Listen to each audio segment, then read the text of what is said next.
Hello नमस्कार दोस्तों, आपका ब्रजेश स्टडी क्लासेस में स्वागत है। क्लास 10th मैथ राज्य प्रकाशन प्रश्नावली 1.1 आपके चैप्टर का नाम है वास्तविक संख्याएं। प्रश्नावली 1.1 का है निम्नलिखित संख्याओं को अभाज्य गुणनखंडों के रूप में व्यक्त कीजिए। मैंने इसमें के 6 सवाल अगली वाली वीडियो में बताया था। अब 7वें सवाल से इस वाले वीडियो में सवाल को हल करेंगे। तो चलिए 7वें सवाल को हल करते हैं। आपका प्रश्न है 5005। तो इसे मैंने सब नियम आपको इसके अगली वाली वीडियो में बताया था कि कौन सी संख्या किससे विभाजित होगी। जिस संख्या के अंत में 5 होता है वह संख्या 5 से विभाजित होती है। जिन संख्याओं के अंत में 0, 2, 4, 6, 8 होता है वह संख्या 2 से विभाजित होती है। जिन संख्याओं के अंत में 1, 3, 7, 9 होता है वह संख्या विषम संख्या से विभाजित होगी। विषम संख्या किसे कहते हैं? जिसके अंत में 1, 3, 7, 9 आए, मतलब या तो 1 से कटेगा, या तो 3 से कटेगा, या तो 7 से, और या तो 9 से आपका विभाजित होगा। या उन संख्याओं से कटेगा, अगर आपकी इन 3 संख्याओं से नहीं कट रहा है तब उन संख्याओं से कटेगी कि जिस संख्याओं के अंत में 1 आता हो, या फिर 3 आता हो, या फिर 7 आता हो, या फिर 9 आता हो। चलिए वीडियो के पर मतलब सवाल को यहाँ से आगे हल करते हैं। अंत में 5 है तो क्लियर है 5 से विभाजित होगा। 5 एकम 5, डबल जीरो को उतार लेंगे, फिर 5 एकम 5। अब यहाँ पर अंत में विषम आया, 1 आया, तब कटेगा 5 से ऊपर। 7 से काटते हैं इसे, 7 से कम 7, 3 7 28, हाँ कट जाएगा 7 से। 7 एकन्नम 7, यहाँ पर बचा 3, आपका हो गया 30। तब 7 चौक 28, यहाँ पर बच रहा है 2 और आपका हो गया 21। तब 7 त्रिक 21, ये आपका यहाँ पर विभाजित हो चुका है। अब इसे काट रहे हैं हम 7 से। 7 दूनी 14, लेकिन 3 यहाँ पर नहीं कटेगा तो ये 7 से विभाजित नहीं है। अब इसके आगे 9 है, 9 विषम संख्या है तो 9 से देखते हैं। 9 एकम 9, बचा 5 और आपको हो गया 53। तो 9 के पहाड़े में 53 नहीं आता, इसलिए 9 से भी विभाजित नहीं होगा। अब इसके आगे बढ़ रहे हैं, आता है 9 के बाद 11।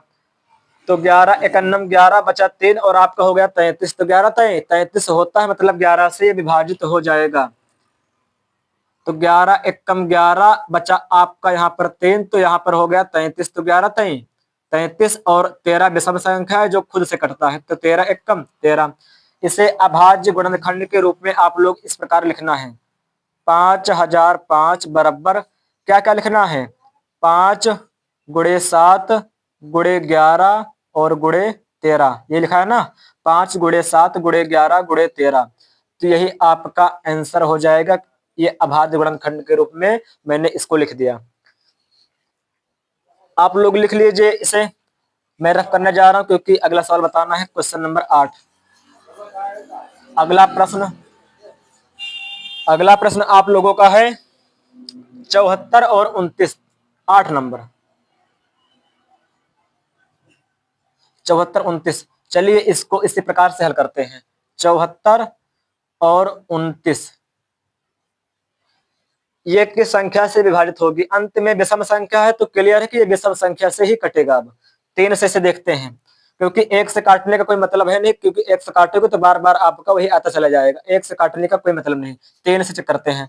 3 दूनी 6, 3 चौक 12, यहाँ पर बचा 2, आपका हो गया 22। तो 3 सत्ते 21, बचा 1, आपका हो गया 19। तो 3 के पहाड़े में 19 नहीं आता, मतलब ये हमारा 3 से विभाजित नहीं होगा। अब इसके बाद आ रहे हैं हम 7 से, क्योंकि 5 से तो लास्ट में है नहीं, 5 से कटेगा नहीं, 7 से करते हैं। 7 एकम 7, 7 छंग 42, लेकिन 7 के पहाड़े में 9 नहीं आएगा, इसलिए 7 से विभाजित नहीं होगा। अब 9 से चेक कर रहे हैं। 9 अठे 72, यहाँ पर बच रहा है आपका 2 और आपका हो गया 22। तो 9 दूनी 18 और बचा आपका 4 और हो गया कितना? ये हो गया 49। 9 के पहाड़े में 49 नहीं आता है, मतलब 9 से भी विभाजित नहीं होगा। इसके बाद आ रहे हैं 11 पर। तो 11 छंग 66, यहाँ पर बचा 8 और आपका हो गया 82।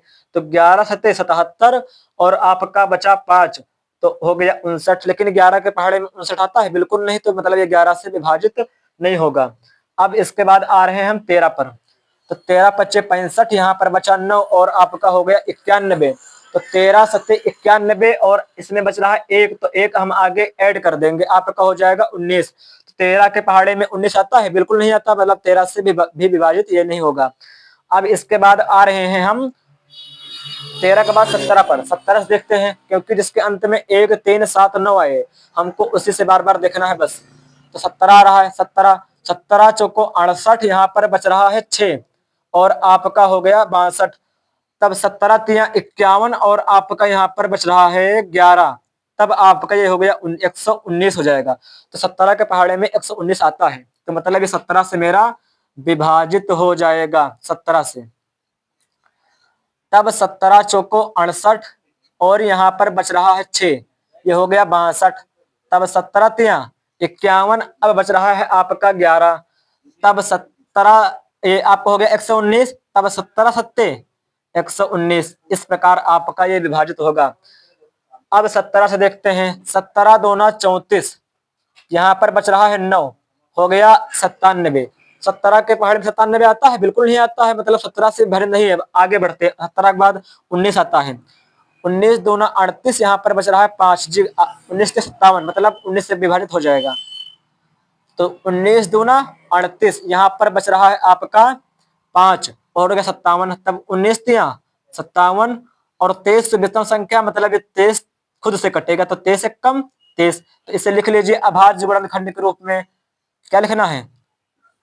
74 और 29 बराबर 17 गुणे 19 गुणे और 23, यही आपका आंसर हो जाएगा। इसके बाद अगला प्रश्न आपका है, ये क्वेश्चन नंबर आपका 8 था, इसे आप लोग लिख लीजिए। शायद इस साइड दिखता नहीं होगा, तो मैं इसे, अगर दिखता हो तो अच्छी बात है, अगर नहीं दिखता तो आप यहाँ पर लिख लीजिए 74 और 29 बराबर आपका है 17 गुणे 19 और गुणे 23, ये आपका आंसर हो जाएगा। अगर यहाँ पर नहीं दिखता तो आप लोग इसे लिख लीजिए, वही चीज लिखा है यहाँ पर, जिसे रफ करने जा रहे हैं। वीडियो को शुरू से लेकर अंत तक देखते रहना है। सवाल बहुत आसान है, मैं एकदम डीपली से आपको नियम के क्रम के अनुसार एक बार मैं आपको सिखाते हुए पढ़ा रहा हूं। आपका अगला प्रश्न है question number 9। Question number 9, question number आपका 9 क्या है? क्वेश्चन नंबर आपका 9 है 20,570। आपका क्वेश्चन नंबर 9 है 20,570, ये 20,570। एक बार चेक कर लेते हैं यही है या नहीं। 20,57,0 जी, यही आपका प्रश्न है। तो चलिए इसे अब हम लोग हल करते हैं। चलिए देखते हैं, 20 है यहाँ पर और 57 है और 0 है, इसको जो है हमको हल करना है। अंत में 0 है तब क्लियर है, हमारा 2 से विभाजित हो जाएगा। तब देखते हैं, 2 एकन्नम 2 और 0 को उतार लेंगे, 2 दूना 4, यहाँ पर बच रहा 1, हो जाएगा 17। तब 2 अठे 16 और 2 पंचे 10, यहाँ पर बचा 1 तो हो गया था 10, 2 पंचे 10, ये अब हमारा 2 से विभाजित हो गया है। अब इसके बाद इसे काटते हैं, देखते हैं अंत में 5 आता है, तब एक बार 3 से चेक कर लेते हैं, क्योंकि 3 से कट सकता है 5 आता है तब, क्योंकि 3 के पहाड़े में 5 आता है, 3 पे 6 15, इसीलिए 3 तरीका 9 और 3 चौक 12 कट गया, 3 दूनी 6 बचा 2 हो गया 25, लेकिन 3 के पहाड़े में 25 नहीं आता है। 3 से नहीं कटा है, लेकिन क्लियर है 5 से 100% कट जाएगा, तो इसे 5 से काटते हैं। 5 दूनी 10 और 50 25 बचा 3 और आपका हो गया 37, तो 5 सत्ते 35। अब देखो यहाँ पर लिखा है 10,228, यहाँ पर आपका कितना है 257 आवा है। अगर आप 257 का 5 बार गुणा करोगे तो 1000 आपका कुछ आएगा, मतलब 10,285 नहीं आएगा। क्यों नहीं आएगा? क्योंकि हमने यहाँ पर डबल अंक साथ ही काट दिया, मतलब एक साथ कट गया, तो बीच में क्या बढ़ेगा? आपका 1 0 बढ़ेगा बीच में, इसे ध्यान देना है आप लोगों को। अब इसके अंत में क्या आ रहा है? 7 आ रहा है, मतलब विषम संख्या आ रही है, तो अब तो ये 5 से कटे ना। अब इसे देखते हैं 5 के बाद 7 से, 7 दूनी 14 और यहाँ पर बचा 6, हो गया 65, तो 7 9 63, बचा 2, हो गया 27, 7 से नहीं कटेगा। 9 से देखते हैं, 9 दूनी 18, यहाँ पर बचा 2 और हो गया 25, तो 9 दूनी 18, फिर बच रहा 7, हो गया 77। 9 के पहाड़े में 77 नहीं आता, 9 से विभाजित नहीं होगा। अब देखते हैं 11 से, तो 11 एकम 11, यहाँ पर बचा 9 और आपका हो गया 95, तो 11 अठे 88 और बच रहा है 7, तब आपका हो जाएगा 77। तो 11 से 77, मतलब ये हमारा 11 से विभाजित हो जाएगा। तब 11 एकम 11, यहाँ पर 9 बचा और हो गया 95, तो 11 अठे 88, अब यहाँ पर बच रहा है 7, तब आपका हो जाएगा 77।